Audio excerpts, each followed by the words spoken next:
Good afternoon and welcome everyone, both those here at headquarters and those who are watching us via the webcast. I'm happy to see a good crowd here on this lovely chilly day in January, our first quarterly in the new year. So also Happy New Year's to everybody. For those of you viewing the live webcast, I encourage you to follow along on Twitter. You can tweet your questions using hashtag PD&R update. Or if you want to email your questions go to pdrquarterlyupdate@hud.gov. We're also going to provide reminders on the bottom of the webcast screen and the bottom of the screen here throughout the event so that you can sort of have that information in front of you so you can join the conversation. So the structure for the day, just to remind people how we usually do this, we're going to begin with Kevin Kane, PD&R's Chief Market Analyst, and he's going to update us on the state of the U.S. housing market with news from the third quarter of 2014. And then we're going to turn to our panel. Today's panel's discussion is on community recovery and resilience, a high priority for HUD. Making communities more resilient in the face of physical, social, and economic threats is becoming essential to protecting America's economy and its communities. Increasingly, communities are embracing a resilience framework to strengthen their fabric so that it can withstand future stresses. So taking an orientation towards the planning and development that's not backward focused, but one that accommodates and improves the future. This quarterly update will spotlight communities around the country that are serving as models and proving that smart planning can improve quality of life and economic viability while also mitigating the risk of disaster. Panelists will explain how access to insurance affects development planning and the potential for post-disaster recovery, and how sustainable building contributes to a community's ability to survive and thrive in spite of disaster. The current evidence matter issue that covers this topic will be available online soon, followed by the hard copies.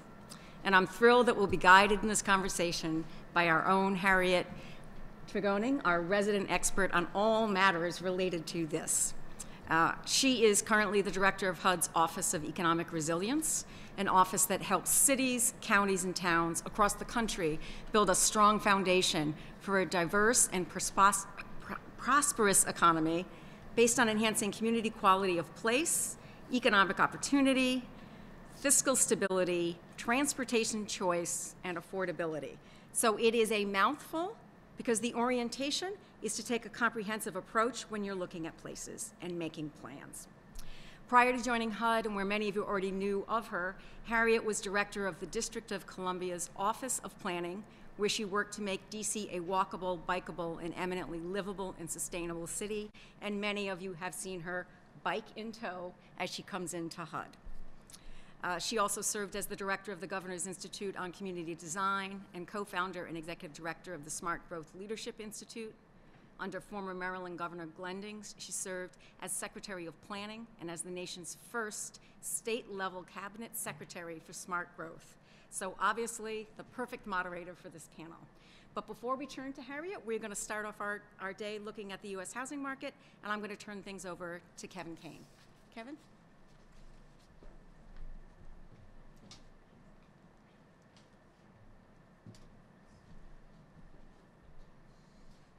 Thank you, Dr. O'Regan. Welcome, everyone. Before I begin, as always, I'd like to thank Randall Goodnight, Wendy Ip, Ben Hoke, Elaine Ng, and Holly Woods Weaver, who put together all the maps that you'll see in my presentation this afternoon. As always, a note about the maps. The color themes of the maps are all the same, where brown indicates worse off conditions or declines in a variable, and blue indicates better conditions or increases. First, we're going to discuss the nation's economy, then we'll look at the nation's sales and rental markets. The first figure, let's see, once we can get this thing up.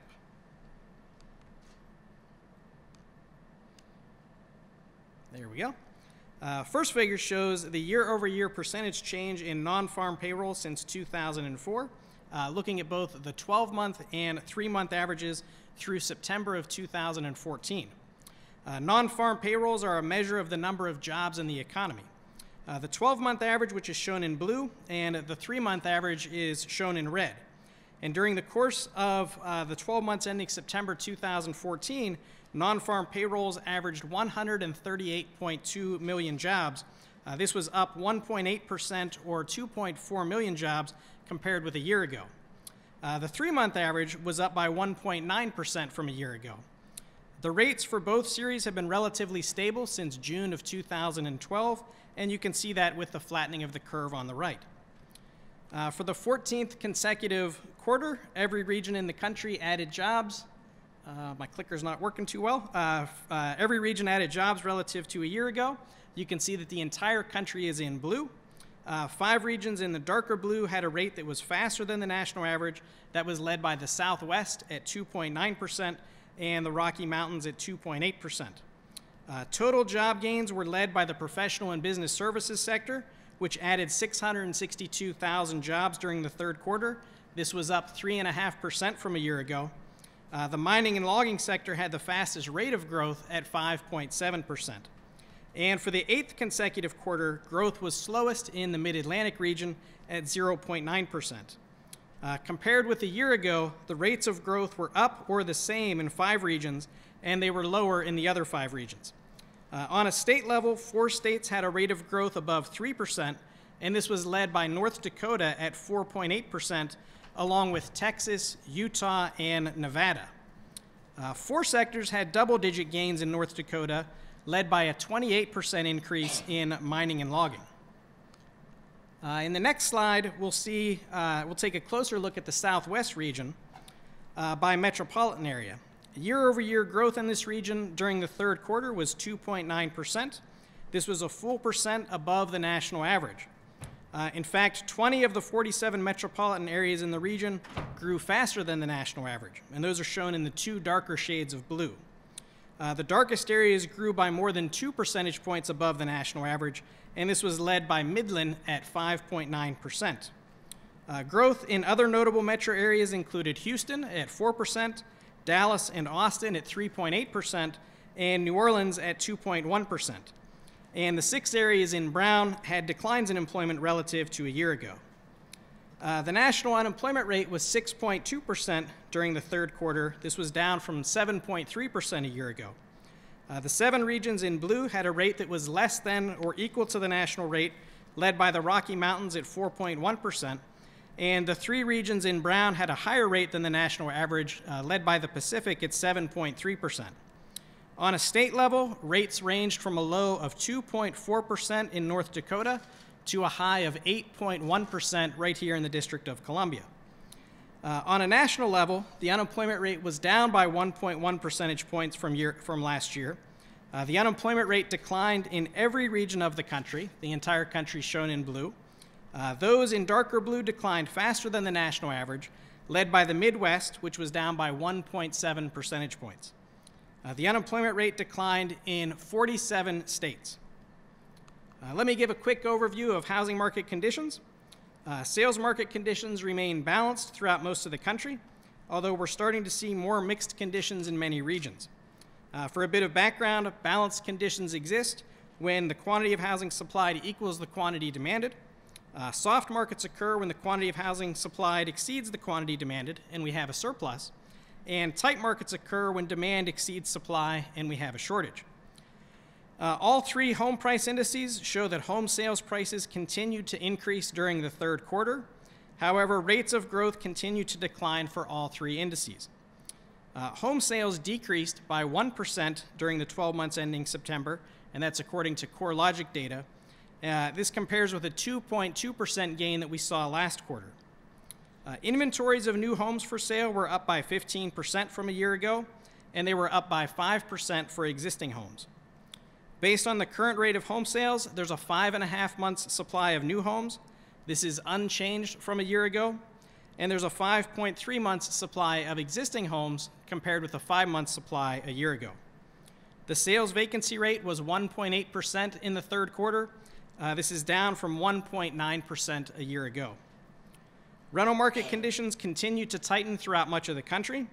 62% of apartments completed last quarter were absorbed in the third quarter. This compares with a 65% rate of absorption a year ago.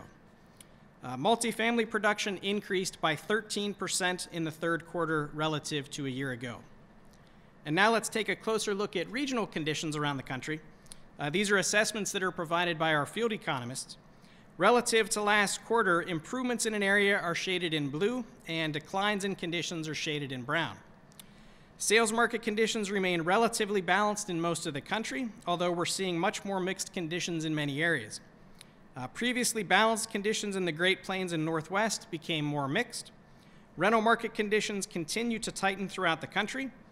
The Rocky Mountain markets are tight, while conditions in the Northwest improved a bit, with some markets moving from tight to more balanced conditions. This next figure shows the year-over-year change in home price indices on a monthly basis. All three indices have shown year-over-year increases since early to mid-2012. In September of 2014, the S&P index, shown in blue, was up by 4.8% relative to a year ago. The FHFA index, shown in red, was up by 4.3%, and the CoreLogic index in black was up by 5.3%. The rates of increase continue to slow. This is a trend that began near the end of 2013 and a little bit longer for the FHFA numbers. Current price gains are about half the rate that we experienced 1 year ago. This next map shows the change in the CoreLogic index on a state level from 1 year ago. Nationally, the increase was 5.3%, and prices were up in every single state. This was a trend that also began in the third quarter of 2012. Prices in the two lighter shades of blue increased by less than the national average, and prices in the 17 dark shades of blue were up by more than the national average, led by a 10% increase in Michigan and Montana. According to the Census Bureau, the median price of a new home in the third quarter was $277,700. This was up 5% from a year ago. And according to the National Association of Realtors, the median price of an existing home was $216,400, and this was also up 5% relative to a year ago. Let's take a closer look at the Rocky Mountain region, where prices in each state were up by 3% or more. Of the 22 metropolitan areas in the region, 11 had an increase that was higher than the national rate. Those are shown in the darkest shade of blue. Gains were led by more than 10% increase in Greeley, and other notable gains included Denver, which was up by more than 8%, and Provo, which was up nearly 6%. One reason to explain the strong price gains in the Rocky Mountain region was a significant decline in both REO sales and short sales, which were down by more than 30% relative to a year ago. This next map shows the percent of home loans that are 90 or more days delinquent, in foreclosure, or in REO as of September 2014. REO stands for real estate owned, which means that the lender now owns the property. The national average was 4.7% of all loans in those three categories. This was down from 6% in September of 2013. Also down from a recent high of 9.2% in February of 2010. The five regions shown in brown have a rate that's higher than the national average, while the five regions in blue are below the national average. And you can see it's kind of split right down the middle of the country. For the fifth consecutive quarter, the rate declined in every region of the country and also declined in every single state, with the most dramatic decline in the Southeast, which was down by 2.1 percentage points to 6%. This was led by a 4 percentage point decline in Florida, where the rate is still the second highest in the country at 8.6%, slightly lower than the 9.3% rate in Nevada, which had a decline of 2 percentage points from a year ago. Let's take a closer look at the percentage point decline in the number of loans that are seriously delinquent and have transferred into REO by metro area in the Southeast region. Areas in the darkest shade of blue declined at a rate that was more than double the national rate of decline, including almost the entire state of Florida. Declines were led by a 5.9 percentage point decline in Miami. Declines of more than 4 percentage points occurred in Fort Lauderdale and Orlando, and more than 3 percentage points in Tampa and Jacksonville. The rate declined in 85 of the 91 metropolitan areas in the region, and it was up or unchanged in the other 6 areas shown in brown. Now let's take a look at existing home sales. Existing home sales were down by 1% during the 12 months ending September 2014 compared with a year ago, with sales down in 5 regions. This represents a change from last quarter when sales were up by 2% and only declined in 1 region. The largest declines during the 12 months occurred in the Pacific, down by 10%, with double-digit declines in Hawaii, Nevada, and California. The largest gains were in the Great Plains, which was up by 5%, with relatively modest changes in all other regions. And just to note, not shown on the map, new home sales were up by 14% according to the Census Bureau, and existing home sales were down by 4% according to the National Association of Realtors. Let's take a closer look at the Great Plains region, which had the highest increase in the country.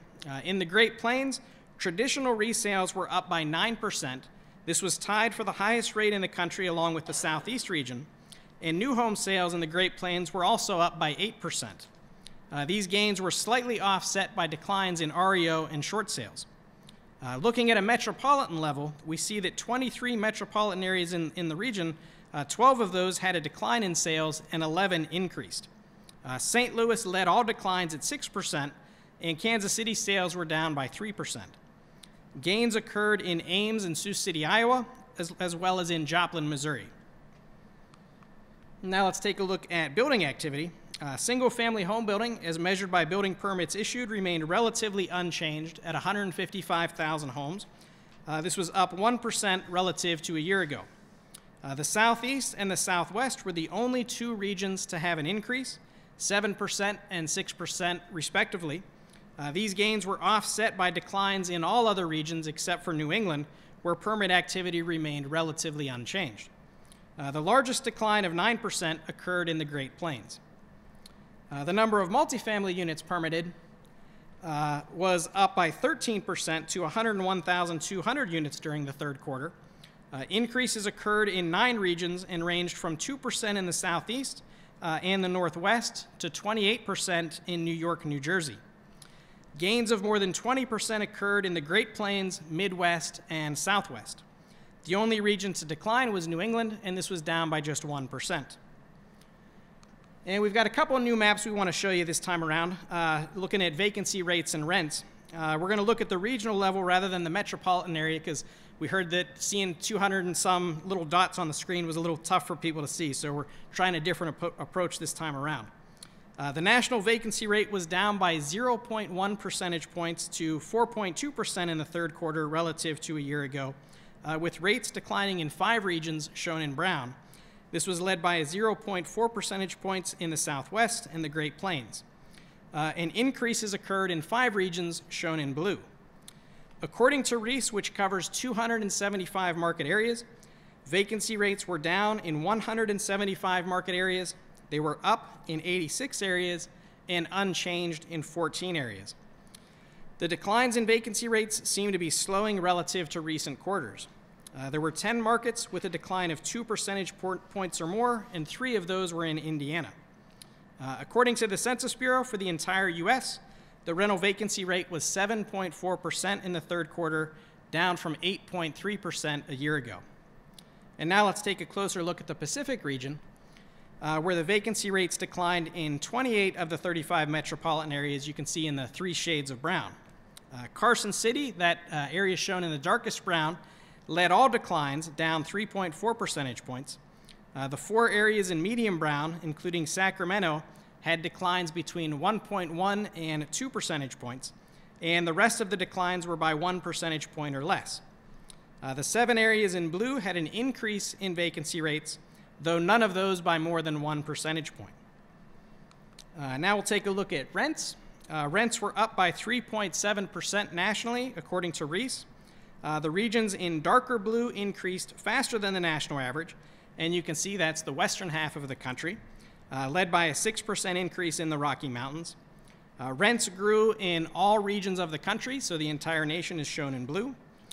The average market rent in the third quarter for the 275 areas covered by REIS was $1,164.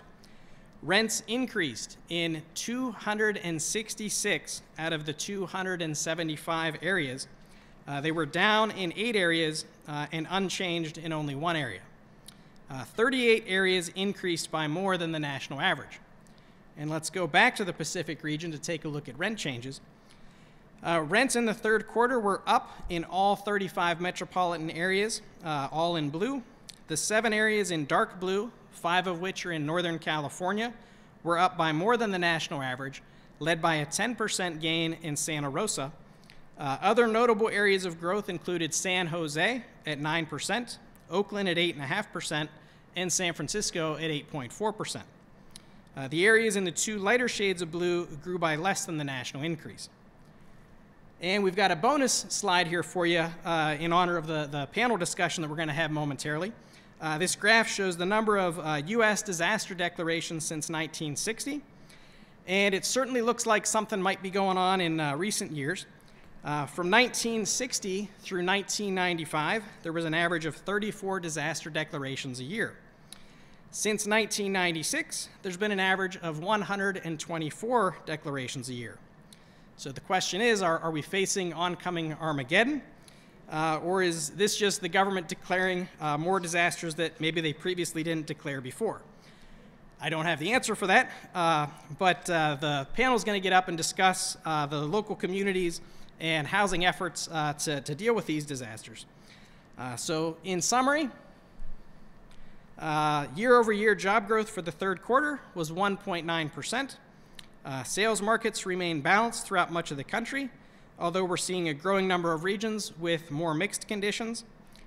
Price gains continue to slow and sales declined. Rental market conditions continue to tighten throughout the country, with rents continuing to increase and vacancy rates continuing to decline, although the rate of vacancy decline seems to be slowing. For additional information, please go to the U.S. Housing Market Conditions website on huduser.org. You can talk with your local regional or field economist, or you can feel free to contact me. Now it's my pleasure to hand things over to Harriet Tregoning, who will lead the panel discussion this afternoon. Thank you very much, Kevin. I appreciate it. To start with you, I think we're going to all stay in this location to do our presentations. I'm really delighted to be with you here today.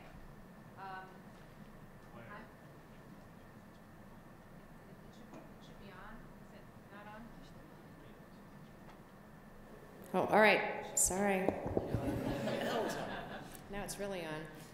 I'm Harriet Tregoning. I'm the director of HUD's Office of Economic Resilience. I don't know if a lot of you know what our office does. I'll just very briefly relate it to our topic today. Our office helps to run HUD's Resilience Council. We help to organize the department's climate adaptation plan.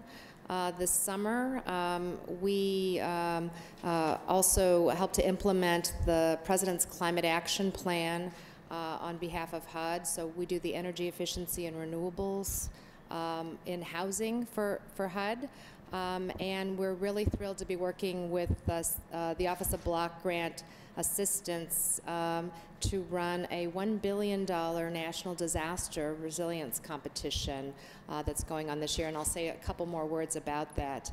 I'm relatively new to HUD. I've been here for about 10 months, and Kathy went over all the jobs that many of the jobs that I've had, but loving this recent one. I was surprised to learn, though, when I got to HUD, that HUD was so involved in long-term disaster recovery. I had no idea, and in fact, it was sort of shocking to see that almost $50 billion have been appropriated by Congress just since 2000 to do long-term disaster recovery. And you know how it is in communities after a significant disaster. People want to return to normalcy. They want things to get back to the way they were as quickly as possible. So it's not entirely surprising to know that a lot of the money that HUD has given to states and communities, in fact, is spent to lovingly put things back exactly as they were, exactly where they were. So maybe that's not the best moment to be asking communities to think about their long-term future and resilience. HUD's role makes tons of sense because we have these existing relationships with states and localities that a lot of other federal agencies don't have.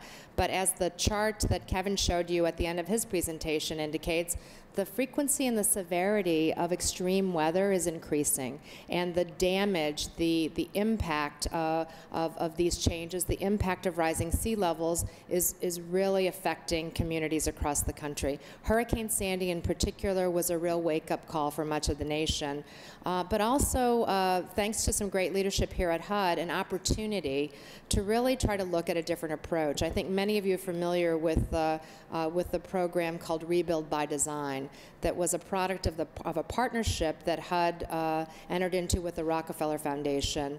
Rockefeller ran what was essentially an international design competition for the Sandy region, asking designers from around the world to consider how communities could recover from Hurricane Sandy, build in resilience to future disasters, but also meet some of the needs that those communities have today, and provide benefits that would accrue every day, whether or not that community was facing a disaster or no. In September of this year, HUD announced this $1 billion National Disaster Resilience Competition, also in partnership with the Rockefeller Foundation. They've committed $5 million to do technical assistance for the potential applicants, which include not just the Sandy states, but 48 states across the country, plus the District of Columbia and Puerto Rico. So it's truly a national competition. Disaster recovery and resilience are increasingly a concern of communities around the nation, and today we have a great panel to participate in a discussion about how considerations about risks and vulnerabilities and resilience are affecting communities, households, businesses, and how we think and plan about the future. So with that, let me introduce our terrific panel. Immediately to my left is Michael Cohen. Michael is the Vice President of Government Affairs for Renaissance Re, or Renaissance Reinsurance, a global provider of reinsurance and insurance to cover the risk of natural and man-made catastrophes. And I know one of the things he'll enlighten us with is what is reinsurance. Prior to this position, Mr. Cohen was Director of Industry and State Relations at Freddie Mac, but he's also very familiar with HUD because in the Clinton administration he served as Deputy Chief of Staff at the White House Community Empowerment Board, was the White House liaison here at HUD, and also ran the Office of Special Actions for HUD Secretary Andrew Cuomo. Kathleen Tierney is right next to Michael. She's the director of the Natural Hazard Center, as well as professor in the Department of Sociology and the Institute of Behavioral Science at the University of Colorado Boulder. During her career, she studied an enormous range of disasters, including earthquakes in the US, Japan, and Haiti, major hurricanes such as Hugo, Andrew, and Katrina, technological disasters, and the terrorist attack of 9/11. Her published work spans many topics, including the perception of hazard risk, disaster warnings, organizational responses to disasters, recovery, social vulnerability, and the political economy of disasters. She's the senior author of Facing the Unexpected, Emergency Preparedness and Response in the United States, and co-editor of Emergency Management, Principles and Practices for Local Government. Next to Kathleen is Daniel Wallach. Daniel is the executive director and founder of Greensburg Greentown, which exists to provide the residents of Greensburg, Kansas, and the surrounding area with the resources, information, and support that they need to rebuild Greensburg as a model green community. He's been a resident of rural Stafford County, which is about 35 miles northeast of Greensburg, since 2003. Before moving to Kansas, he and his wife, Catherine, founded the Colorado Association of Nonprofit Organizations.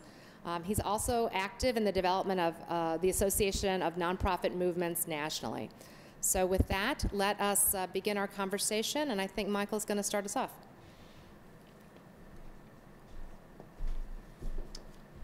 Well, hello, and Harriet, thank you very much. I did used to work here, although it was probably about 15, 16 years ago, the last time I really was an employee here, and it's good to see the building is basically the same. Except I think the flying saucers out front are looking a little worse for the wear. So, I do work for Renaissance Reinsurance, which is a reinsurance company, and I thought it was worth about a minute or so explaining what the heck a reinsurance company is. So in its simplest form, reinsurance is insurance for insurance companies. And I will have a slide. There we go. Okay. So if you were a homeowner and you were buying insurance, you're buying insurance because you have a choice. You can self-insure, which is you're going to have enough money on hand from day one that if your house burns down, you have enough cash to rebuild it yourself. Or you can buy insurance. Most of us choose insurance. The insurance company is taking on that risk and saying, okay, I've got your house and 100 others like it, and we're banking that they're not all going to burn down at the same time, so we have enough cash on hand from all of you to pay off individual claims one at a time. And that works well, except when it doesn't, when we have a major disaster. So in that situation, then the insurance company suddenly is facing all of its properties being wiped out at the same time or severely damaged. And so they've got the choice of self-insuring and keeping all of that cash on hand to pay off all of those claims, which they don't want to do. Or they go out to another company, reinsurance, and we take on that risk. So the way we hopefully work this so as not to have the problem of having to have somebody behind us, behind them, is we're diversifying out our risk beyond just, let's say, homes in Louisiana facing hurricanes, but we're also putting into our pool earthquake risk in California, flooding in Australia, earthquakes in Japan, and kind of any kind of hazard around the globe. And the hope is that those things don't all happen at the same time, which almost happened in 2011. But normally, it's a pretty good diversification strategy. So that's what we do, and so you can see why we're particularly interested as an industry in these issues, because we're the ones writing the multi-billion-dollar checks when something goes wrong. And so it's in our interest and in our customers' interest to try and find ways to help people be safer, to build better, and to not be in harm's way to the extent we can make that possible. I'm going to run through this one quickly because I know we want to try and get to the Q&A period. But in my mind, natural hazard mitigation, so dealing with, let's say, a flood or a hurricane, is going to look very similar to what climate change adaptation looks like. In other words, you're doing the same things. The issue with climate change is that we may see these more frequently happening and sea level may be even higher. But ultimately, you're going to try and take the same actions. So they're not two radically different ideas that belong in separate spheres and the people shouldn't be talking to each other. Now, one of the things I think we're going to get to later on in the conversation is setting the proper risk signals to homeowners to understand the need for mitigation. So if you've got a house on the coast, or in this case about 3 inches from the water, you ought to be taking every step possible to make sure you're protecting that property from the water coming up and coming into your house. If, among other things, the insurance price you're paying isn't accurately reflecting your risk, so if you're getting a heavily subsidized rate, let's say, you don't have, A, the understanding that you're in a very risky place. So high insurance rates generally indicate that's not a place you want to be. Or if you are there, choice 2, which is how can I lower my risk? How can I lower my insurance premiums? And there are various cost-effective ways to do that by either structural changes or non-structural changes with some of the surrounding area or even community level changes. So those are some of the things we're going to get into a little bit later. I think we've seen this slide recently, but federal presidentially declared disasters have been rising markedly over about the last 50 years or so. It's not an accident. There are, in fact, 2 factors here. One is that sometime around the Clinton administration, so partially guilty, presidents figured out that this is a good way to help a community without really having to do that much. You declare it a presidentially declared disaster, it gets attention, it gets more federal funding. The problem with that is it gets more federal funding. So the costs start to go up. The other issue is, I hesitate to say that there's more storms. It's a cyclical pattern. I think over time we're seeing some increase, but the jury's still out on some of that. In addition, the threshold to be declared has not risen over time. So it stayed static as costs have increased. So those are 2 of the factors that are going into this. One thing that's not in dispute is that the cost that the federal government is bearing is going up dramatically. So if you look at Hurricane Diane, it was well less than 10%, roughly 60 years ago, that the government was bearing. By Hurricane Sandy, that's now 80%.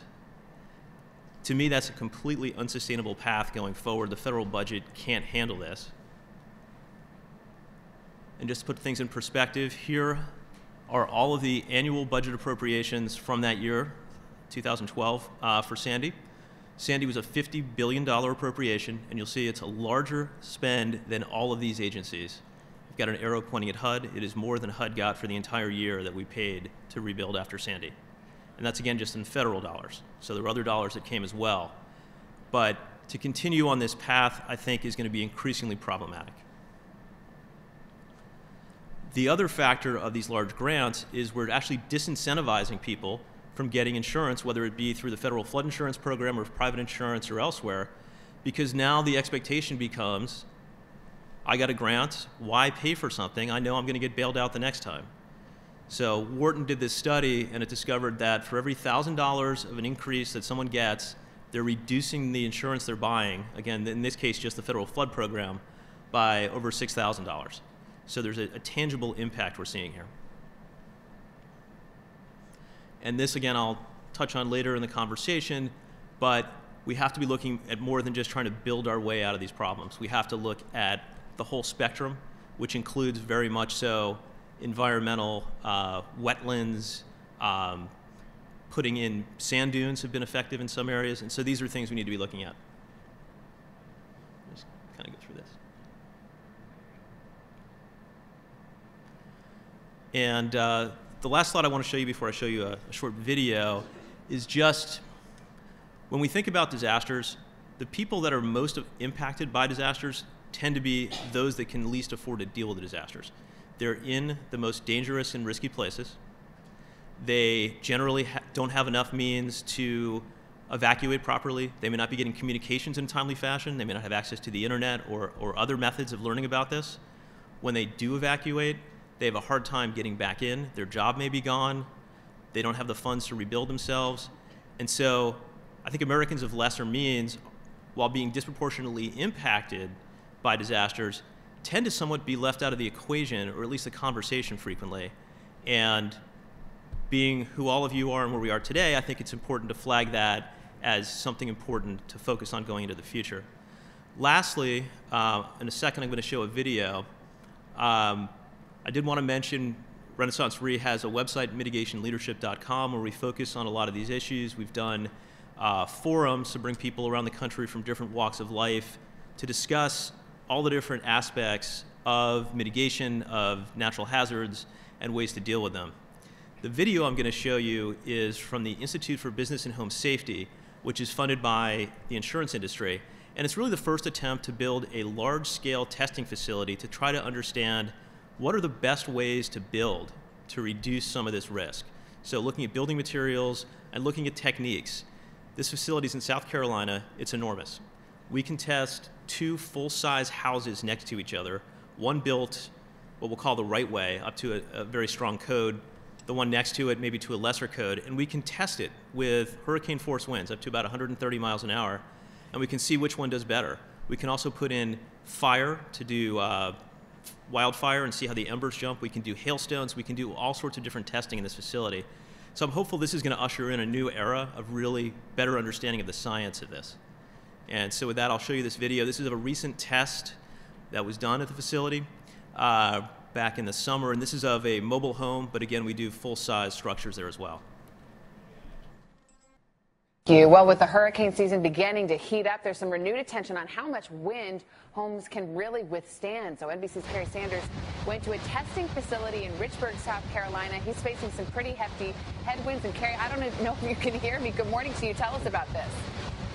Well, good morning. I'm standing at what are about 50-mile-per-hour winds right now. That's far less than the 74-mile-per-hour winds of just a Category 1 hurricane. Let me take you outside here, and you can see the wall of wind is created by these 105 fans. They can crank it up to more than 120 miles per hour, and it's those sort of intense winds that created the damage to this manufactured home. But it may surprise you as to why. When hurricane-force winds take aim at a home, increasing wind speed to 100 miles an hour. It doesn't take much for it to begin to fall apart. At just 81 miles per hour, this manufactured home starts to fail. And as the wind increases to 100 miles per hour, the roof rips off. Watch it again in slow motion. Engineers at the Insurance Institute for Business and Safety say it's not the manufactured home that's the problem. It's the carport attached to the home that created the opening that caused the roof to fly off.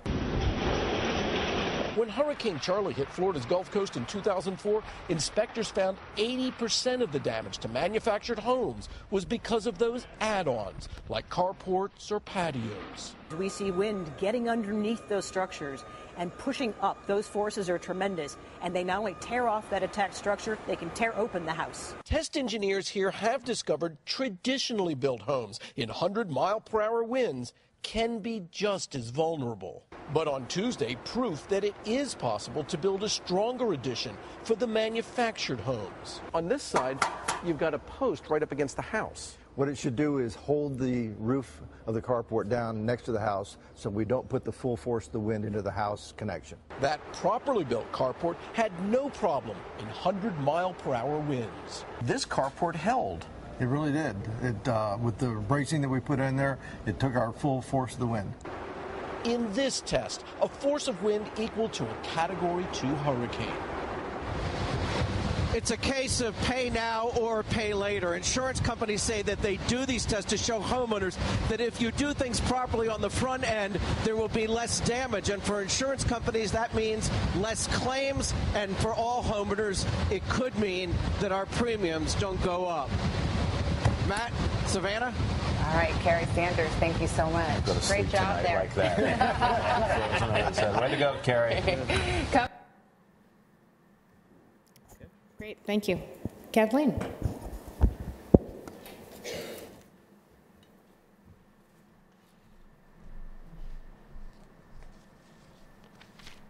Good afternoon, everyone.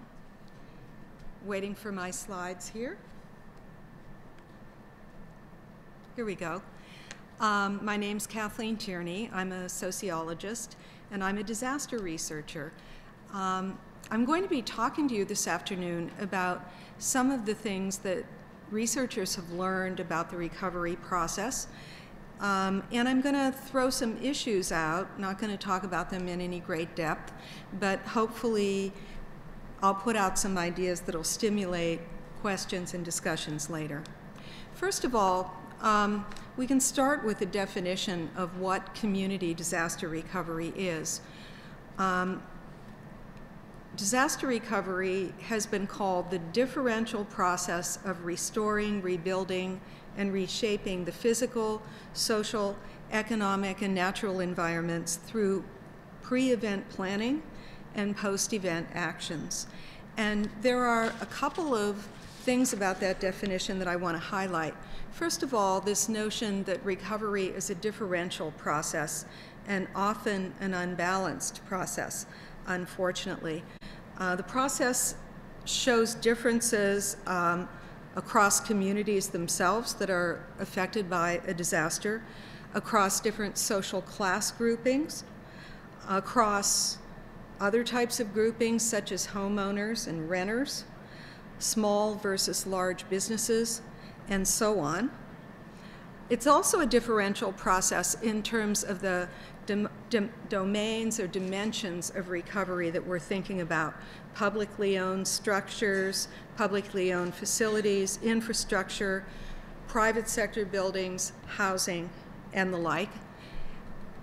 Recovery is also a multidimensional project that involves not only physical reconstruction, but also social recovery, the recovery of the health and the mental health of survivors of disasters, the recovery of a sense of community and quality of life, and also the development of resilience in the face of future risks.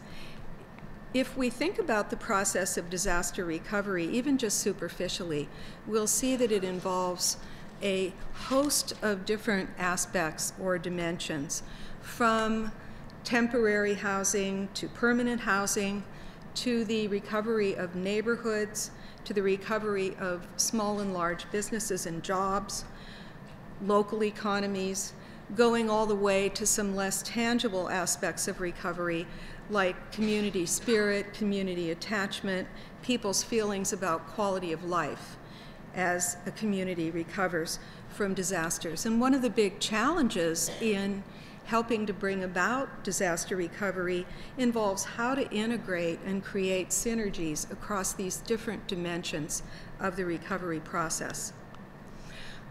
We used to think, that is, we researchers used to think that recovery was one of the 4 stages of the hazard cycle. So we start with mitigation, then we talk about preparedness, then we talk about post-disaster response, and finally about recovery.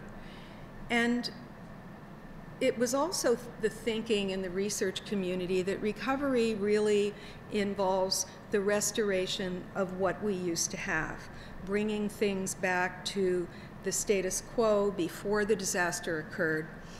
Often we equated recovery with rebuilding physical structures, but now there's a real recognition that recovery actually begins at the time that disaster strikes and can even start before a community ever experiences a disaster.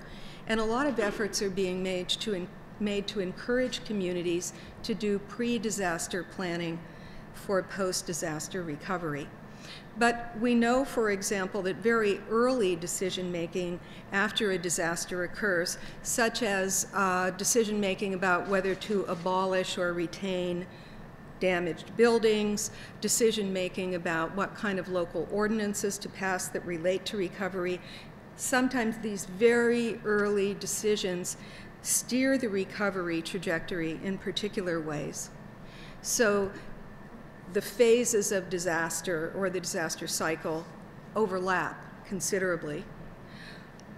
And we also now have come to recognize that recovery doesn't involve and cannot involve a return to the status quo before disaster occurred, but rather a shift to a new normal is what we see occurring. And the hope is that that new normal includes increased adaptive capacity and increased resilience following disasters. And I have just a couple of photographs here that sort of illustrate that last point. On the top you see, these are both photos of damage from the 1989 Loma Prieta earthquake. And on the top you see downtown Santa Cruz, California. Santa Cruz lost a good deal of its central business district in the earthquake. And on the bottom, you see a photograph of the collapsed Nimitz Freeway, the double-decker freeway that went through West Oakland. This is the bottom picture. This is where the majority of the people who died in the earthquake were killed. In both of these cases, in the case of downtown Santa Cruz and West Oakland, the affected communities made a decision that they didn't want to put things back exactly like they were before. West Oakland did not want a double-decker freeway dividing the community. Downtown Santa Cruz wanted to have a more vibrant downtown district, and in both cases there were extensive deliberations that were undertaken in order to bring about community improvements in the aftermath of disaster. And if some of you have been to downtown San Francisco, some of you younger folks lately, and have walked along the beautiful Embarcadero and went to all those wonderful restaurants and galleries and so forth that are down there in that area, that used to be covered by a big freeway too. And when that freeway was damaged in 1989, again, the local community said, we don't want this. We can do better things with our waterfront. So what are some of the things that research tells us affect recovery processes and recovery outcomes? Well, as Mike has already suggested in his presentation, vulnerability conditions before a disaster strikes are major influences on recovery processes and outcomes. Whether we're talking about the vulnerability of the physical environment, the built environment and infrastructure, whether we're talking about environmental vulnerabilities, and whether we're talking in particular about social vulnerability. And when we speak of social vulnerability, we are referring to the potential for losses that can be experienced by people as a function of their social status, of their minority group status, of their poverty status, and so on. Vulnerability can be thought of as existing prior to when a disaster strikes, but can also be created by the disaster itself. So we can think of various kinds of vulnerability, from the physical to the social, and vulnerability both before and after disasters. And this existing vulnerability has an influence on recovery processes and outcomes. Certainly, disaster severity is important when we think about recovery difficulties and challenges. A catastrophic disaster event such as Hurricane Katrina, by its very nature, represents very intense and complex recovery challenges. We don't have a whole lot of experience in the United States, fortunately, with catastrophic events, but we do know that they create conditions that are very difficult to assist communities in overcoming. As you might expect, recovery is also influenced by what was going on before the disaster. Disasters don't occur in a social or economic vacuum.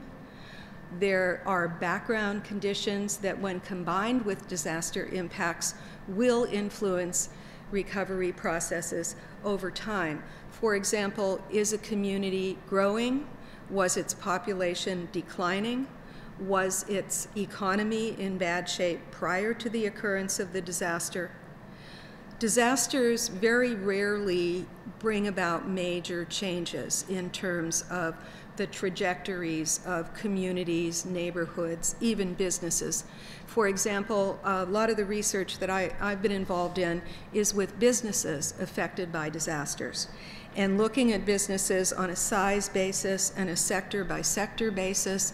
The businesses that tend to be doing worse after disaster strikes and that have poorer, longer-term outcomes are the ones in sectors where business failures were already pretty common, such as, the service sector, the retail sector, businesses that were undercapitalized to begin with, businesses that were having difficulty prior to disaster.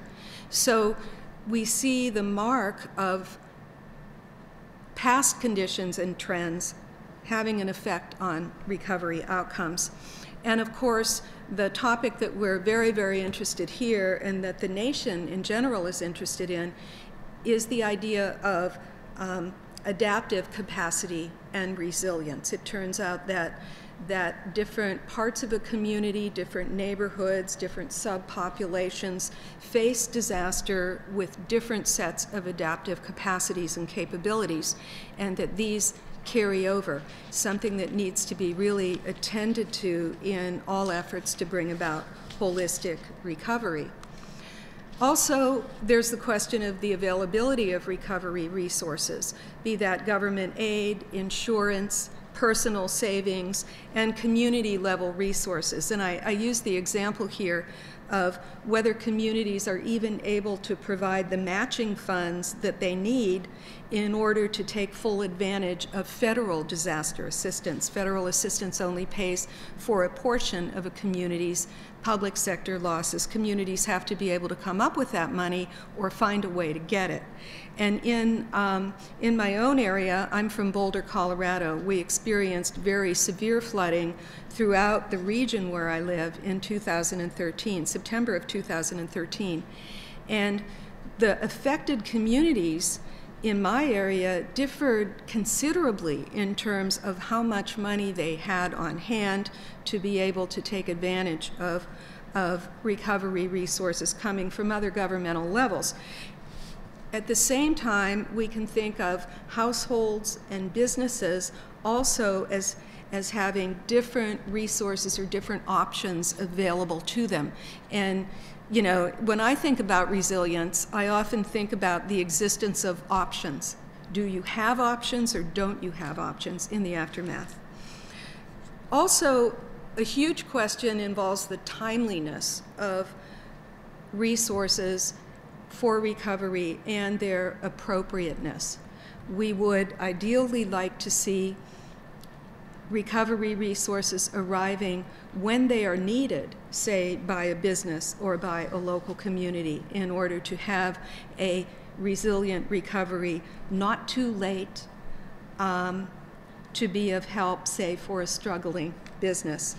And finally, there is a lot of work done recently on the concept of social capital, community engagement, community involvement, community institutions, and social networks in the recovery process with those sectors of a community, subpopulations within a community, groups within a community that possess high levels of social capital being more likely to see satisfactory recovery outcomes. So just to conclude my presentation, I'm going to throw out some challenges that communities have tried to grapple with in the aftermath of disasters. Again, one is the availability and timing of resources for recovery for households, businesses, government institutions. The extent to which we are able to integrate recovery resources across different recovery domains, jobs, education, housing, and so forth. And here, this is a picture of temporary housing following the 2010 Haiti earthquake that is sort of a poster child for lack of integration, where you put temporary housing for disaster survivors way outside the city, way far away from jobs, and don't provide transportation. Should we be surprised then if people leave these temporary homes and go back into the city, damaged city of Port-au-Prince, where they have the opportunity to make a living? So education, income, housing, all these various domains need to be integrated and often aren't. Can I have like 30 more seconds? Other challenges involve conflicts among values and priorities, among different sectors of affected communities and different groups. We saw this very vividly in the aftermath of Katrina, where there was considerable conflict around rebuilding, conflict about gentrification, conflict about the loss of public housing, and so on. Very, very difficult, but part of the recovery process. Researchers are also starting to say that we're making a mistake if we equate disaster resilience with the speed of restoration and recovery. You know, everybody who's affected by a disaster wants to get back to normal as soon as possible. They would like, ideally, to get back to the situation that existed prior to the disaster. But in attempting to achieve speed in order to help, say, with psychological recovery, quality of life recovery, we may be overlooking the need for extensive deliberation about the direction that a community wants to go in. Does the community automatically want to build back, or is the community willing to take the time that's needed to build better? And finally, a big issue, and I think we're going to hear a lot about this in our discussions, there's the issue of we do a good job of financing restoring things to the way they were before. What about financing holistic recovery and longer-term sustainability? What tools do we have at our disposal? What are some of the challenges involved in moving toward a new normal that is truly sustainable in the long term? And with that, I'll stop and thank you very much.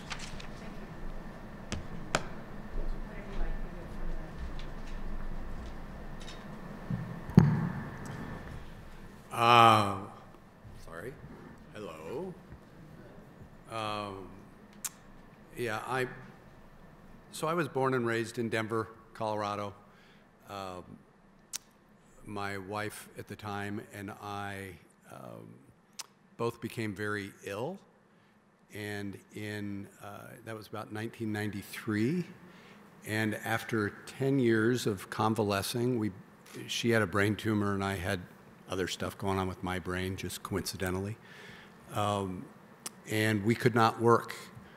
And so we ended up having to file medical bankruptcy and leave Colorado.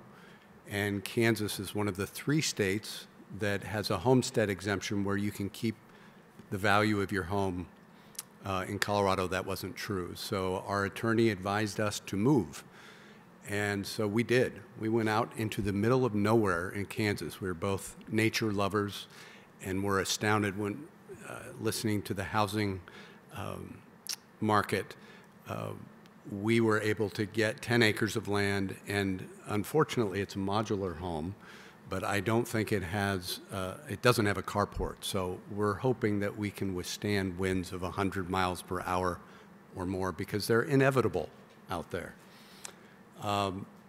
So that happened in 2003. In 2007, this massive storm, now the average tornado is 75 yards wide, okay? Not as wide as a football field. On May 4th, 2007, a tornado came through, which really started in Greensburg, Kansas, which is about 35 miles from where we live in the country. The tornado was 1.7 miles wide. Okay, 75 yards is the average, 1.7 miles wide was this tornado. Now, unfortunately, these superstorms aren't so uncommon as they were even in 2007.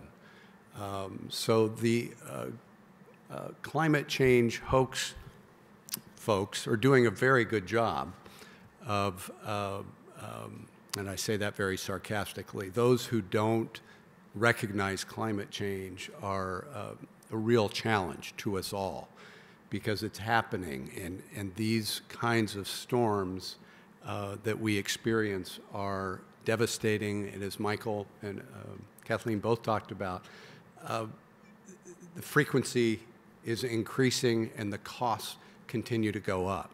So we've got to find ways to be more innovative in how we respond to these storms. So this tornado in Greensburg ended up taking out about 95% of the town, which was almost 2 miles square. So it really was like somebody took a vacuum cleaner over almost the whole city, and it devastated it. We had the good fortune of being, and the reason I was tied to Greensburg is we had started a natural foods co-op. So several families from Greensburg we were very familiar with. It was the first storm, major storm after Katrina. And so the Bush administration was very determined to get this one right. Kathleen Sebelius, who's a former HHS secretary, was the governor of Kansas at the time. And she was determined to get it right. And so there was this great political tension. My wife and I actually, to the first town meeting, took a concept paper of rebuilding this community better than before. That folks needed to look at this tragedy and infuse it with meaning. And that's an incredibly important point for anybody who goes through adversity. If you don't redeem that tragedy by making something of it, you will only suffer more. And so we took that message to Greensburg, and we went to the first town meeting. Nobody had any idea how many people would come to this meeting. There were 1,400 at the time of the storm. A week later, nowhere to stay, so people were dispersed throughout the state and beyond. Ended up 500 people came to this first town meeting, and it was really clear that a community was not about its buildings and at the material level, it was about the spirit and the sense of community. And so they definitely wanted to rebuild. And they took very quickly to this idea of doing it in a way which we called at the time the Green Initiative, but it's all about sustainability and resilience. And when we talk about resilience, we often focus on storm, how buildings weather storms. Well, we really focused a lot on saving money through energy conservation in that community. And very long story short, there were no mandates to build any certain way other than basic building codes that are everywhere else. And we found that of the 300 families that rebuilt homes, half of those families partook of information technical support that we, along with the National Renewable Energy Labs, which is a program of the Department of Energy, we, in concert with them, provided education to these folks rebuilding. Wasn't that much. It probably averaged about 8 hours per family that took this information. NREL came back and did a study 2 years after these homes were built and found that the 150 that utilized this information, the average energy savings in those homes was 42% better than had they built to conventional standards. Huge economic impact on those families, on the community as a whole. The commercial and municipal buildings which rebuilt using this information, 7 of them qualified for the US GBC LEED ratings at the platinum level. So it's the highest concentration of LEED certified buildings in the world is in this tiny community in rural Kansas. But that says a lot because this community, very, very politically conservative, at first saw sustainability as a liberal agenda and came to understand it very much as a common sense way to rebuild. And once again, giving meaning to the recovery. So we, in the last 7.5 years, have had people from all over the world after disasters come to Greensburg to see what has been done there. And it is inspiring to come into town and see these beautiful buildings. The municipal and commercial buildings were studied as well by NREL 2 years after the storm and showed that about $250,000 a year is not going out of the community for energy where it had been before. So Greensburg is a living example, and we talked about it as a living laboratory from the very beginning, that we could inspire the world. And folks thought that was a crazy dream at the time, but it really has come to fruition. And part of it is because of the scale. So encourage all of you to come visit Little Greensburg, maybe on your way to Colorado. And I look forward to the Q&A part because it's a really interesting mix of folks at the table and want to hear your feedback as well. Great. Thank you so much to all the panelists for their initial presentations. I was really intrigued by a lot of what I've already heard. One of the things that kind of came across was that while we are having more presidentially declared disasters and the government is paying for more of the unmet needs, that's certainly not true, I would imagine, that all the losses are being covered. I know even for our presidential disaster declarations between 2011 and 2013, almost 2/3 of all the U.S. counties had a disaster declaration, but very few of them, the vast majority of them, did not get any federal funding.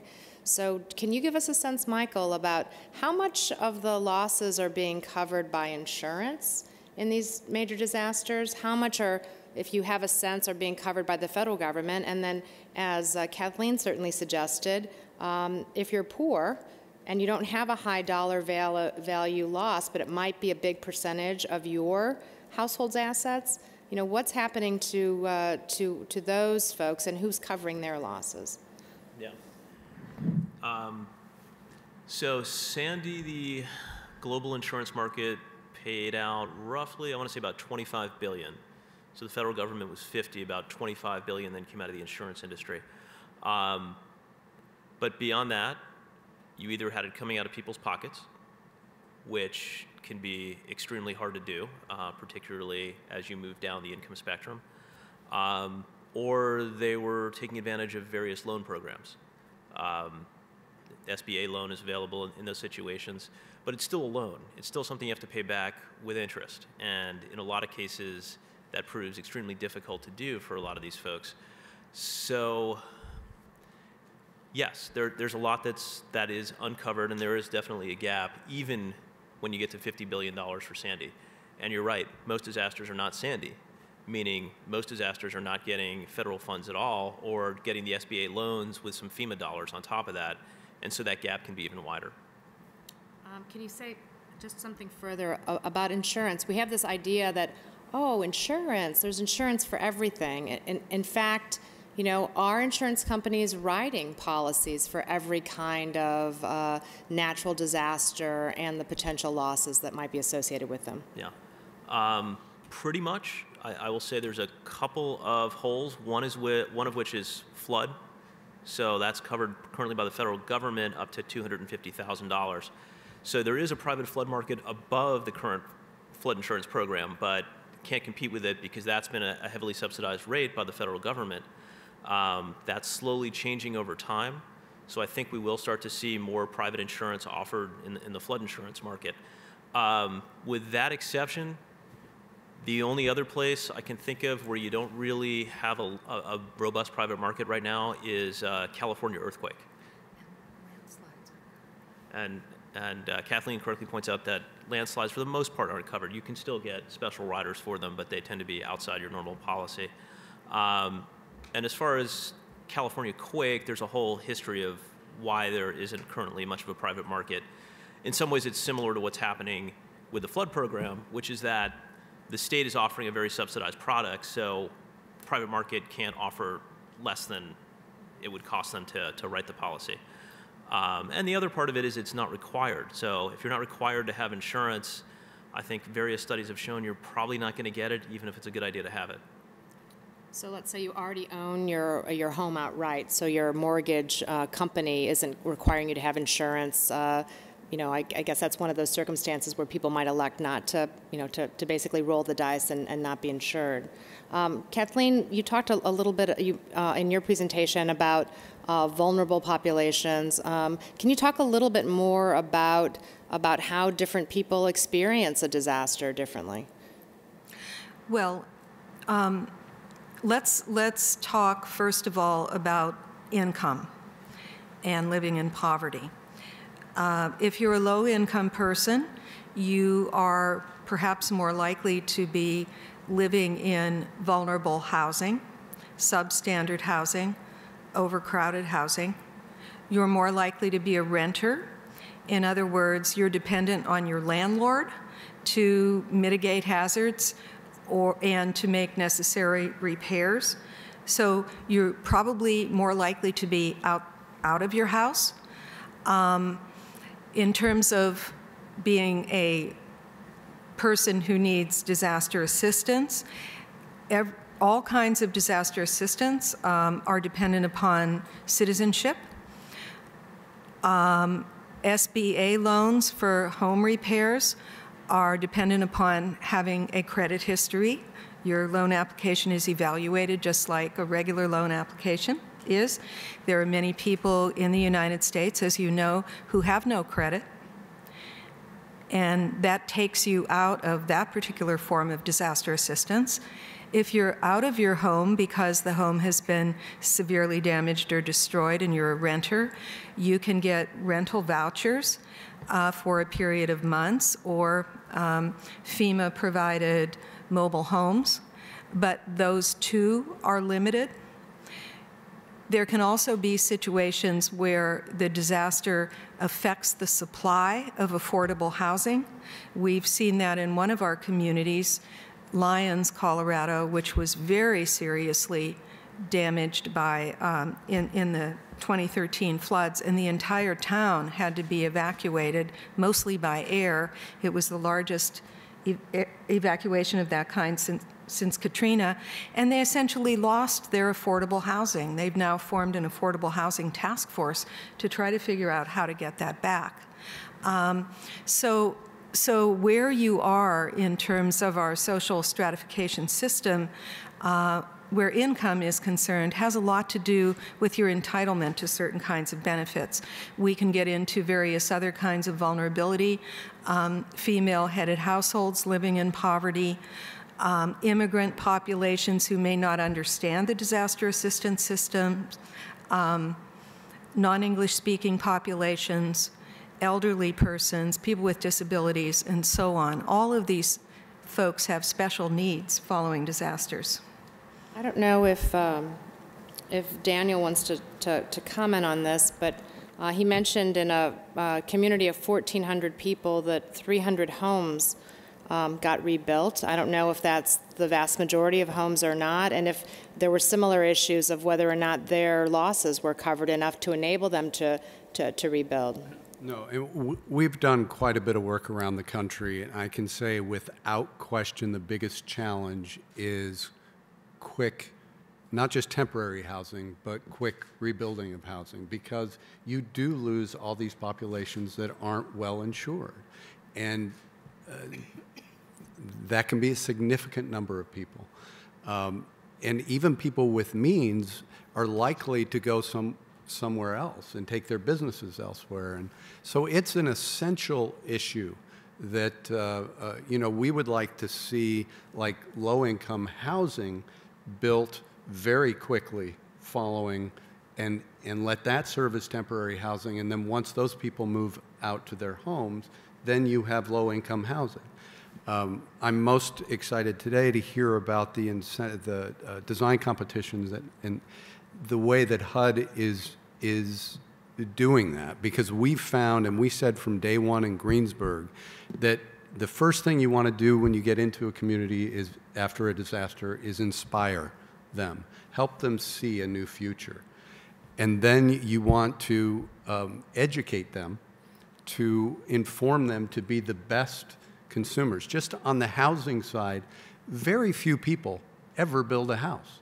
So when all of a sudden you have an entire community of people who've never built houses before building houses, you've got this huge advantage to the builders who come in and generally, not to slam a whole industry, but in the building industry, they kind of thrive on their clients not knowing very much. And that's one of the reasons we have the kind of construction we do, is because people don't know how to influence that construction. And so they're using, in the most simple example, is anybody who's building a house with 2x4 construction instead of 2x6, it's ridiculous, because the 2x6 construction gives you 50% more insulating value, and it's a much more durable home. And the increase in expense is very little. And again, that's the kind of thing we were able to teach those in Greensburg that wanted that information. And they became very educated consumers. It strikes me that a lot of you were talking about information and about maybe an asymmetry of information. Who has it? Who needs it? When do you deliver it? When can it have the most impact? Your example was very direct and vivid in a small community in Kansas, and I'd say they were fortunate to have you there to provide the kind of information about what was possible, and the scale, as you suggested, was helpful. I think for Michael, it's a slightly different issue, and one of the questions is if anyone who is an insurance policyholder who wanted to either lower their premiums or reduce the risk of their losses, what would they, how does that information get conveyed to them, and where? and Kathleen raised the question of not just vulnerability, but your ability to recover, to bounce back. Depends a lot on how you were before the disaster. And there are things that communities could do to increase their social capital, and that they could do other things, because those provide benefits that work not just in disasters, but in terms of moving to opportunities. So maybe each of you could address this issue of information and give me one example of where we could collectively as a society do a better job of getting the information when people need it to the people that need it. I see lots of room for improvement, but let's see if you can each give us an example.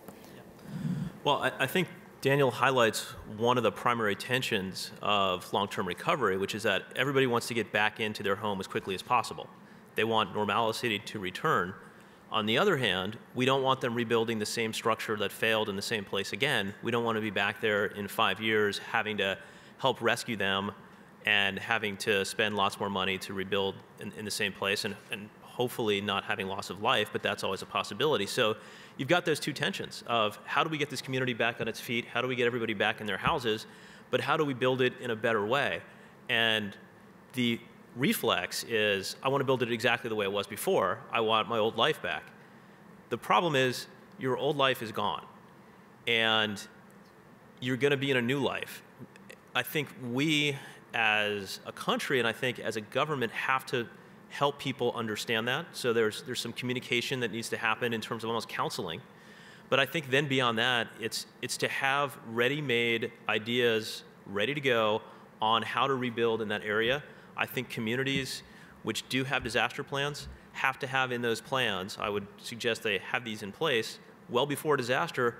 If something happens to this community, how do we rebuild? Where are the areas that maybe we're going to say this is going to be a no-go zone in the future? So we're not going to put people 4 feet below flood level, below sea level, so that they're going to be flooded out the next time. Maybe we're going to say, okay, we're going to buy out those properties as a community, we're going to turn it into a parkland, if it's along a river or along a coast or something along those lines. And we're also going to come out with best practices for how people are going to build and rebuild. In some cases, if it's a flooding area, we're going to say, we've got a new building code that only goes into effect if you have to rebuild after a disaster. So you're going to have to elevate higher than the home was originally, but now it's time to move it up. And same goes for wind and tornado and other hazards, including I'd love to see tornado shelters required in tornado-prone areas.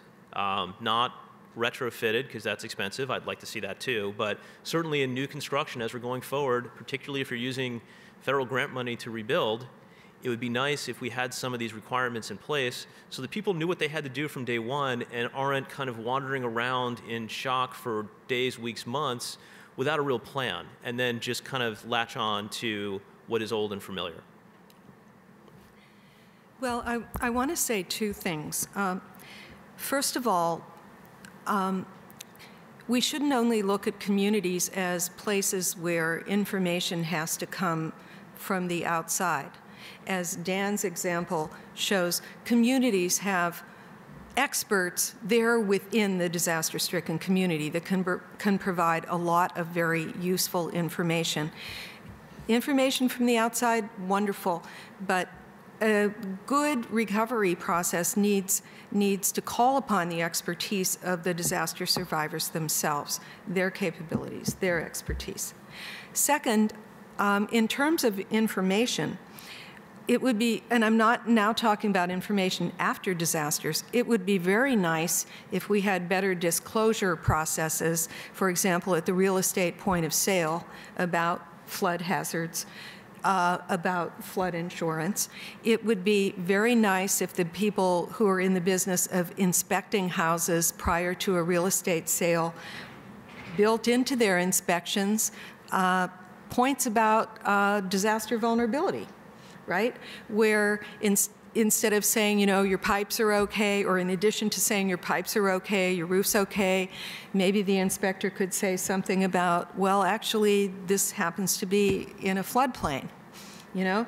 So to get the information out to people so that they can take mitigative action and protective action, or maybe decide to avoid a hazardous area entirely based on real disclosure. That's a good thought. I can riff on that in a minute, but let's hear what Daniel has to say. I would say three things. One is good, solid, consistent information in the hands of people immediately following the disaster. And the way we advocated doing that is a handbook, and we've developed that.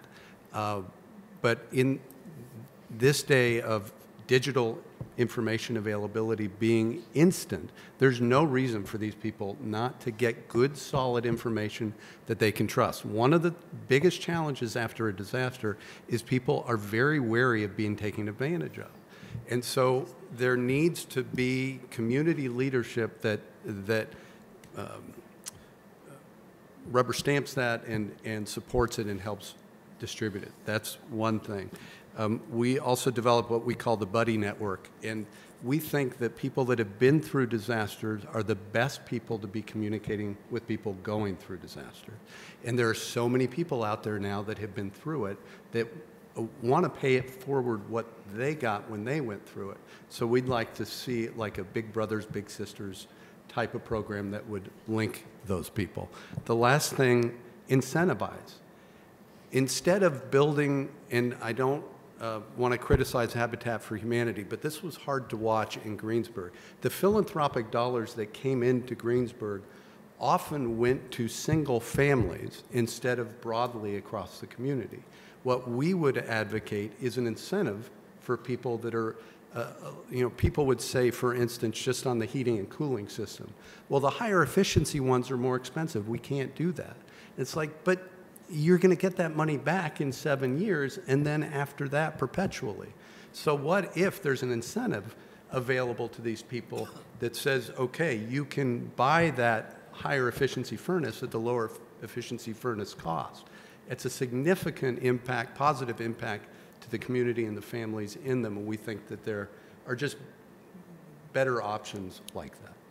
It seems like maybe some of these information problems we might be able to solve right here. On the dais. I know that if you're a driver and you take a defensive driving course, you can sometimes get a reduction in your driving insurance premium. Is it conceivable that if you got a hazard mitigation inspection of your property before you bought it, that you might be able to get some relief on your insurance premium? Certainly seems plausible. All right, well, that's something to work on then, huh, Michael? And I like this idea of a buddy network. We do a lot of things at HUD around peer learning, and we find that it's extremely valuable, extremely helpful. The question is, how quickly could you mobilize such a network in the wake of a disaster? But it's an interesting idea that I think we should chew over a little bit more. I think we have a bunch of people who are on the webinar, and there might be some questions, and if so, I think Claire can read them out to us. This question came in via Twitter. Timeliness of resources is important for disaster recovery, but since the government can't move very quickly, is proactive funding for disasters possible? Did everyone understand what that was? That the timeliness of funding is very important after a disaster, but the federal government is not always the most fastest moving entity. So are there other ways to get funding to communities immediately in the wake of a disaster? I mean, obviously, insurance, spoken by the insurance guy, but insurance does pay out very quickly generally, except for those instances where there's some issue. Reinsurance, my company has a policy that within 24 hours of the disaster, we're pushing the money out the door. And when I say the money, we're talking, billions of dollars going to the primary insurance companies to pay the claims. So insurance is certainly one of the ways to do that. I think another way is not to have a loss in the first place. So to mitigate your risk as much as possible, don't have your house be destroyed because you've built it better, because you put protections in place so that you're going to reduce the loss, and even if you have some damage, it's going to be more livable in the interim.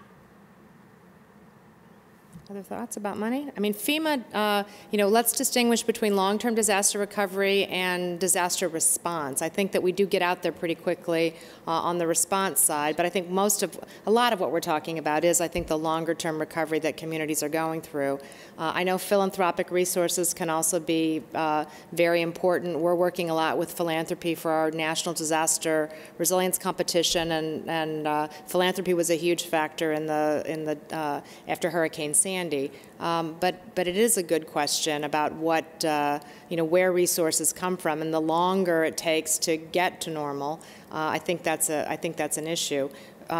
All of you raised that tension between speed and and maybe the better solution, which might take longer to effectuate, that might require some planning, that might cost more, and whether or not all of you mentioned things that communities can do in advance of a disaster that would make them better prepared to act.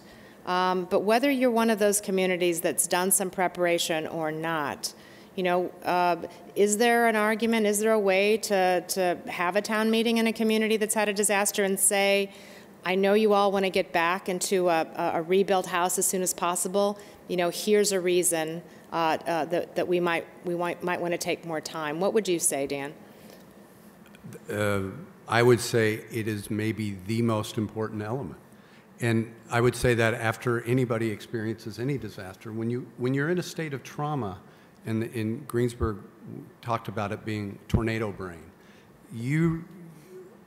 whole world outlook is skewed, and you shouldn't be making decisions. Building a house or a commercial or municipal building, you get one chance to do it. And so probably the most important support in a community has to do with emotional health. And that can be part of the process, is helping people understand that they're poised to try to get everything back to normal. But it ain't gonna happen, folks. And let's vision out what you really want to happen. And then they buy into this process. And there's ownership, and there is this sense, again, of the 300 homes that were rebuilt, the 150 went up the quickest. The 150 that have the highest utility bills now in Greensburg and are the least resilient went up the quickest. So how do we get people, and I think it's most effective when you come together as a community and say, hey, wait a minute, let's not rush into this. Because if we do, and anybody who's been to Oklahoma knows that the areas that have been destroyed and rebuilt the quickest just look like suburbs, kind of the worst of suburb construction, in an area that prior to that had a real diversity of architectural character. So if you can get to people and say, here are your options. If you want to build back really fast, here's what it looks and feels like. Here are the people that took a little more time, and here's what it looks and feels like. And then people feel, in a sense, seeing that vision, they feel safer again. And I think you mitigate some of those challenges. I think that's absolutely true. And I also think that it's very important that those who are bringing that message about the need to deliberate are people who are already trusted, who have the trust of the community. We've seen examples, and we can look at Katrina again, of well-meaning outsiders coming in with very nice plans where there wasn't a level of trust of those outsiders or intergroup trust. And so you will get people resisting that kind of approach if they don't trust the process. People need to feel that there's procedural justice in these recovery activities, and that their interests are not being sacrificed for someone else's interests. It sounds like Greensburg had a lot of interpersonal and intergroup trust. I think Claire also has another question for us from This question also came in via Twitter. Many post-disaster decisions are political. What efforts are being done to educate politicians about these best practices? Well, I can start with that. We're having this little competition with $1 billion. We're making sure that every governor knows about it, and every county executive and mayor knows about it. But it is a good question because it raises another issue, right? We're talking about resilience and recovery from future disasters, right? And how to best prepare. We're acting as if, oh, there's nothing we could do right now. Aren't we already spending billions of dollars every year on infrastructure, on roads, on sewers, on buildings? What is the message that you would say to an elected official today that would argue for an investment in resilience right now? So it turns out we are part of a coalition of organizations called Smarter Safer. And it's about roughly 40 organizations ranging from environmental groups to actually taxpayer protection on the right. So it's like right, left, center, emergency management. We've got housing groups as part of it, insurance companies, and others. And it's focused on thinking about insurance, thinking about disasters, and thinking about federal response and how we do this. And at the risk of spoiling the rollout about this, in a couple of weeks' time, we are going to be putting out a plan for a way for the federal government to rethink how it deals with disasters.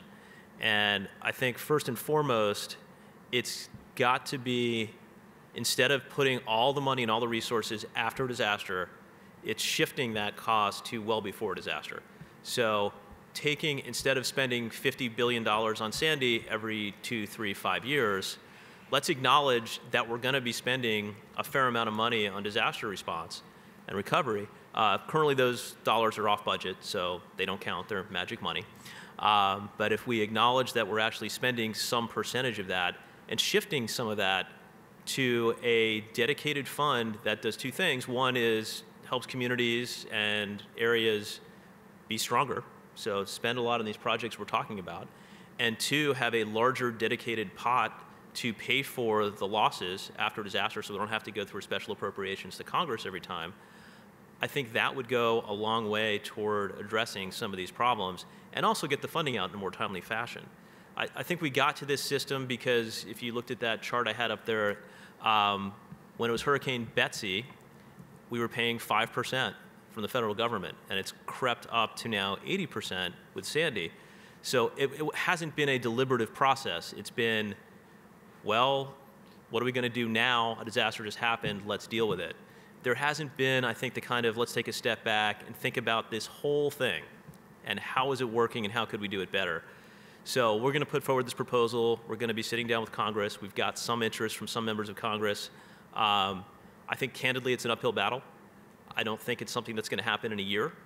But I think in 2, 5, 10 years, we will make strides on this. And part of it is just doing the math and looking at that curve. It's unsustainable, so we've got to come up with a better way to do it. Any advice for an elected official? Well, that's an interesting question. You know, there's federal policy, then there's state policy and local policy. Many of the decisions that need to be made to mitigate disaster losses are local level decisions. Decisions about land use, decisions about code adoption, decisions about investment in infrastructure and preparedness, and the like. I think the question is, quite frankly, how do you break through the mindset of local political leaders who are thinking in terms of their term or maybe their 2 terms, who have what sometimes we refer to as the NIMTOF mindset, not in my term of office, right? It's not going to happen. How do we give pats on the back and gold stars to politicians who take a leadership position in this area, which is very difficult to do when we recognize how local politics work? Are there things that can be done? For example, in the flood insurance program, there's the community rating system, where the more a community has done to mitigate flood hazards at the community level, the lower the flood insurance premiums in that community.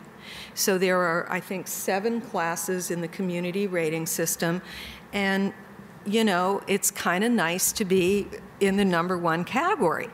And wouldn't it be nice if local politicians would run on something like that, you know, in a flood-prone community? I got your premiums lowered, right? What are some of the other things that we can do to make stars out of communities that are doing the right thing? How can we reward them? Yeah, I mean, incentives. And every time I talk about the Greensburg story, I get questions from the audience about how did you get this extremely conservative community in one of the reddest states in the country to embrace sustainability? And the answer is self-interest. Everybody acts from self-interest. So it's all about framing the discussion to appeal to their personal values. And elected officials all have very clear personal values. But I think, again, when we talk about incentives, it's about self-interest. That, you know, it's interesting you talk about with government support, it lessens people's sense of responsibility. It's true with insurance, too.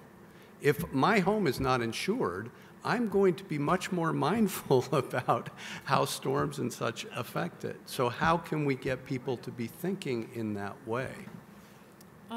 It's interesting. I mean, it seems like throughout this the conversation this afternoon, we've mentioned a number of ways in which resilience or a disaster recovery related impact is actually something that pays dividends even if the disaster doesn't happen. So what if we call that the resilience dividend? And what if we begin to quantify it? Oh, well, didn't Judith Rodin just write a book Called called The Resilience Dividend? But that's what it's called. But what if we begin to quantify these resilience dividends in communities and talk about you know, what they might be? I think that is the difficulty, that the uncertainty of the future event, and whether you want to pay money now or spend time now, you know, I think people are less likely to do that. Is this like that deferred gratification classic experiment with the marshmallows? But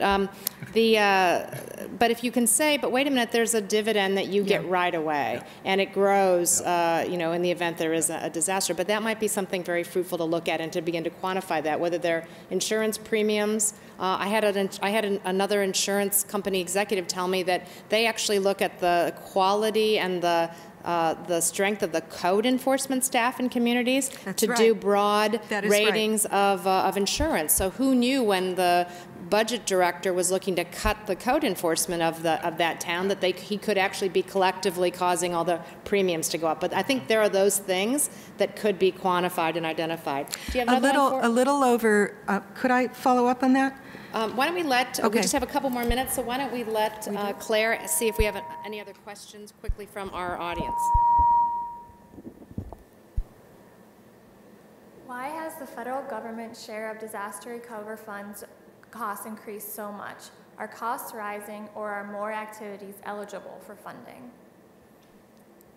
So I think that this is actually something that Michael touched on a little bit. But I think we do have a couple of different phenomenon. As a actual event, forget the cost of those events, the number of severe weather events are absolutely increasing, whether presidentially declared or not.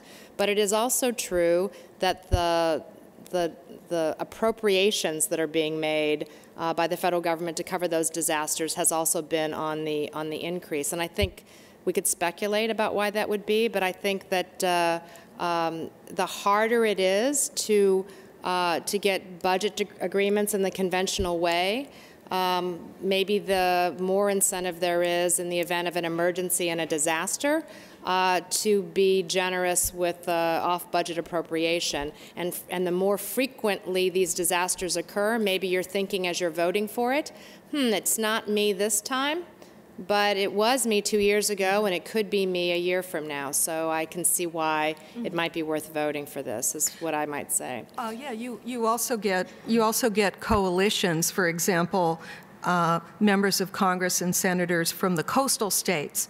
That's what you're referring to, Harriet. Where, okay, this state had a hurricane. Now, next time it might be me. Numbers are also increasing because there's more out there to lose. We've had a lot of development in very high-risk areas, such as the coastal areas, and because programs have expanded. The federal government is paying now for more things than it used to pay for.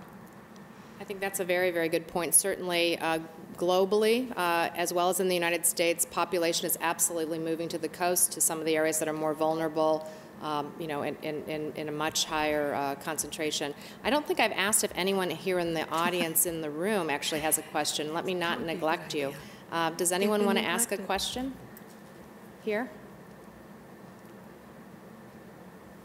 If not, oh, yes, there's a microphone. And sir, identify yourself. Tom. So for Michael here, so what are some of the clever things the insurance industry is doing to try to incentivize folks to do mitigation either after a disaster when they're rebuilding, since you're the first to get money in for a lot of folks? Are you doing things there? And also before disaster, I know you're doing some education. Are you doing other things that might incentivize homeowners like myself at doing more resilient things? Yeah. So a couple of points. One is I showed that video that shows the test facility, and I think that's kind of step one in a lot of ways, is figuring out what's the right way to do it. And so we're building up a lot of basic research that I'm hopeful will be able to really educate people and inform people going forward about what's the right technique and what's the wrong technique. In the example we saw, it wasn't a major cost to put in a reinforcing pole on that carport, but it sure saved a lot of money and a lot of damage. So it's things like that. In wind zones, it's hurricane shutters and impact-resistant doors and windows. And in a lot of cases, you can get a discount from your insurer if you do those things. They'll come out and inspect and give you a credit. Caveat is that you were already paying an actuarial rate. In other words, you were paying a risk-based price to begin with. So if your price was discounted for some reason, it's hard then to say, okay, we're going to give you a discount on top of your discount. The other thing we've been looking at is trying to figure out innovative ways to help consumers finance mitigation, because that's certainly part of it. There are programs called PACE or PAMI, they're acronyms, but the basic idea is, could you attach the cost of mitigation, so let's say it's $10,000 to put on hurricane shutters and doors and really do a bang-up job. Can you amortize that cost over the life of the property, either running it with the mortgage or running it with the property tax? And that way, it's not necessarily even just on that homeowner, but it's going to run with the property. So the next person that buys it that's getting the benefit of that mitigation is also going to help pay for it bit by bit. So those are some ideas out there. Some communities have been looking at those. Certainly not wide-scale acceptance yet, but I think the more we can make this a lesser burden on homeowners or businesses, I think the better off we're going to be. Anyone else want to respond? I guess I might ask the sort of a corollary to that question. Not every kind of protection can happen at the unit of the building, right? So some things might be better done at a regional level or at a city level. Are there other ways that we could inform and incentivize infrastructure expenditures to also give us more resilience? And I don't know that insurance would necessarily be affecting that, although it could. I imagine that while many governments self-insure, there are probably a bunch that don't. I'll let Kathleen take that first. Well, speaking as a researcher, and you know, Mike has just talked about the need for research in terms of wind hazards. There's been a lot of work done, a lot of research done on infrastructure resilience issues, a lot. But most of that deals with single infrastructures, such as water systems, highway systems and bridges, and so forth. We really don't understand as much as we need to understand about infrastructure interdependencies and how we can address those interdependencies in ways that make communities more resilient. In order to apply something well, we have to know about it in the first place. And there are areas still that we just don't understand enough about. Lots of people are working on it. It would be nice to see the knowledge that exists out there being applied. All right. I think, are there any more questions here? Yes? First, I wanted to say my name is Kim Williams, and I really appreciate this session. This is great. I'm so glad to be here today. I just wanted to say that in dealing with the solutions and the variety of financial solutions that are available to homeowners and small business owners and landlords, they just don't seem to often know what their options really are, whether they start out with the SBA money that's available to them and the FEMA money that's available, and then how the CDBG money is applied. And that seems to have been very confusing for a lot of people, and that if maybe we could get something out to them, like you said, earlier in the process or before the disaster or when they know that storms are coming, that would just be so much easier for people knowing the progression of things. And then there are also so many people that just decided, I'm not going to deal with this at all. I'm going to walk away. So I think that one of the things we've got to do is just make sure that we're getting the information pamphlets and, again, the progression of the monies and how they're applied to the homeowners would just be so great in future. And I know that as we've moved along, we had this lull and now we've got this spike. So it seems that maybe there are some more pamphlets and pieces that we can put in place early on so that we're not facing those challenges after the fact like we have been. Thank you. I appreciate that comment. Does anyone want to say anything further about it? Well said. Thank you. Any other questions from the audience? If not, I think I'll just take a minute and wrap us up, if I may. I think we've had a very interesting discussion about community disaster recovery and resilience, and I really appreciated having so many different perspectives. Clearly, research, science, risk, and understanding plays a very important role, and I think that both the private sector insurers and academia are key players in terms of developing that information and applying it. It's also really great to hear from someone who represents the nonprofit sector and the role that nonprofits play in the wake of disasters. I think you're all kind of essential elements as we move forward. I thought it was very important to hear that not everyone experiences disasters the same way, and that what a community looks like before the disaster says a lot about what is going to happen when that disaster strikes. And that we talk about resilience in terms of many things. I meant to ask you to give me your definitions of resilience, but it's a little late now. But that when you think generally about the term resilience, it's really not applied only to disasters. It's any kind of a shock or of an experience. And the very same capability and social networks and information and history of collaborating not only enable communities to respond to bad things, but actually make good things happen, in their communities, move toward an opportunity or get other things done. So I really liked the series of questions and answers that we had around the benefits and the dividends associated with building those capacities that make your communities resilient and figuring out all the ways public and private sector and otherwise to acknowledge and reward those characteristics. In some ways, resilience is another attribute of a place, So if you're in the real estate business, you can recognize places that have good real estate fundamentals, transportation, a mix of housing and jobs, proximity to schools and parks. In a lot of ways, although less visible, resilience is also a place attribute that I think we're going to increasingly come to very much care about. With that, let me just say that we've had a terrific panel. We really appreciate their time. And why don't I ask all of you here in the audience today to join me in thanking them for being here.